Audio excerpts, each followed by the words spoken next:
महाराष्ट्र ही साधू संतांची जन्मभूमी आहे। छत्रपती शिवाजी महाराज, धर्मवीर संभाजी महाराज यांच्या पावन पदस्पर्शाने पावन झालेली ही धरती आहे।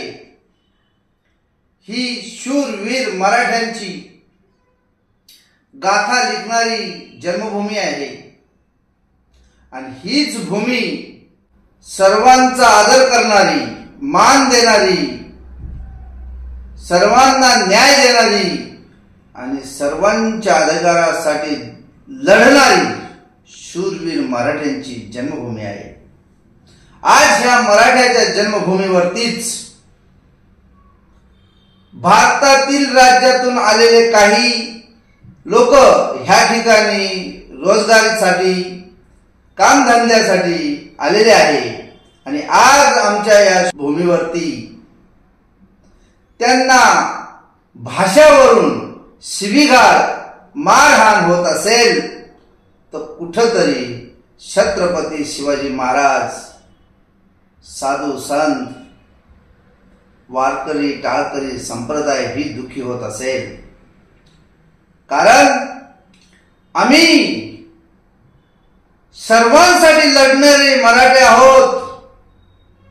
मराठ्यांनी मराठ्याचा इतिहास जरूर बघावा। अटके पार झेंडा लावणारे, लाहोर पर्यंत घुसणारे, सह्याद्रीचा आवाज कानाकोपऱ्यात गुंजवणारे हे शूरवीर मावळ्यांचे आपण वंशज असून आज आपण महाराष्ट्रामध्ये येणाऱ्या परराज्याच्या लोकांना अगर दुःख देत असाल, मारहाण करत असाल तो हा मराठी नाहीये। मराठ्याचा न्याय हक्कासाठी लढण्यासाठी जी ताकद आहे, अनेक समाजाबद्दल त्याच्यावरती प्रेम करण्याची मराठ्यांची जी ताकद आहे, पण आज तो मराठा विसरलेला आहे। छोट्याशा राजकारणासाठी आपण परप्रांतीयांना आपला शत्रू मानत आहात। मराठी येत नसेल तर हिंदी भाषा इथे चालणार नाही, हिंदी बोलला तर तुला मारल्याशिवाय सोडणार नाही, ही मराठ्यांची भाषा नाहीये। हे शूरवीर मराठ्यांनो, इतिहास विसरू नका। सर्वांना स्थान देणारा हा महाराष्ट्र। इस्रायल बनायच्या आधी जे यहुदी लोक होते ते महाराष्ट्राच्या जन्मभूमीत होते आणि या मराठ्यांनी त्यांना आपल्या पदराआड घेतलं। जेव्हा त्यांचे सर्व लोक एकत्र झाले आणि इस्रायल जेव्हा बनवायचा होता तेव्हा ते इथून इस्रायल मध्ये गेले, पण आमचं प्रेम मराठ्यांचं विसरलं नाही तर त्यांच्या शालेय भाषेमध्ये आपल्या मराठीला स्थान दिलं। मराठीचा गौरव त्यांनी त्या ठिकाणी इतिहासात लिहिला आणि आज आपण आपलेच भाऊ बंद, आपलेच हिंदू बांधव गुजराती, यूपी, एमपी, राजस्थान, कर्नाटक इथून आपल्या महाराष्ट्रामध्ये आपली दिनचर्या करण्यासाठी, आपली रोजीरोटी चालवण्यासाठी येत असून त्यांचा छळ तुमच्या हातून होत असेल तर तुम्ही मराठी म्हणून स्वतःला घेऊ नका। अरे मराठा तो असतो जो मरणाची पर्वा करत नसतो, रात्र आणि दिवस बघत नसतो, ठेव म्हणजे ठामपणे उभे राहून सर्वांचं संरक्षण करत असतो, तो मराठा म्हणावे। पण आज जी मुंबईमध्ये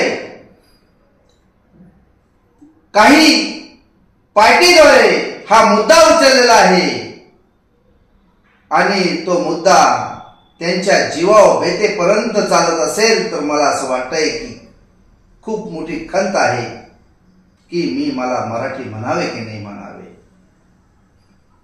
अरे जो मराठ्याचा ध्वज सर्वांना शस्त्र देण्यासाठी तत्पर असतो।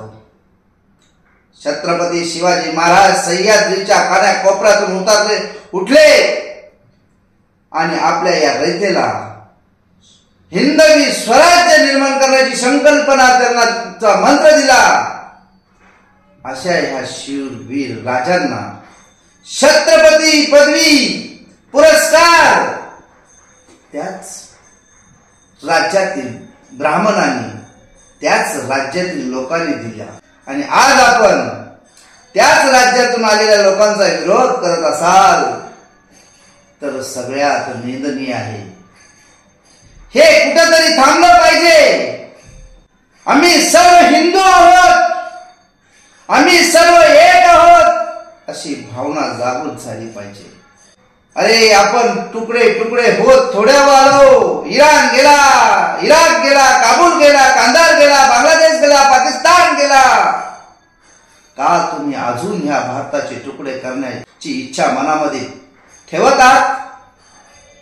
अरे आपल्या राज्यात जेव्हा बाहेरील लोक येतात तेव्हा ते 2 पैसे जरी कमवत असेल तरी ते जीएसटीच्या रूपाने, इन्कम टॅक्सच्या रूपाने राज्याला काहीतरी देत आहे. म्हणून आज माझ्या महाराष्ट्राचा जीडीपी सर्वात उंच आहे. हे सर्वांना धरून चालल्यामुळेच शक्य आहे. म्हणून मी नम्रतेने विनंती करतो, हे मराठी बांधवांनो, तुम्ही आम्ही सर्व मराठी आहे. एक दुसऱ्याशी लढण्यापेक्षा एक दुसऱ्यासंग जगणे शिका, जगणे शिका. राम कृष्ण हरी, राम कृष्ण हरी.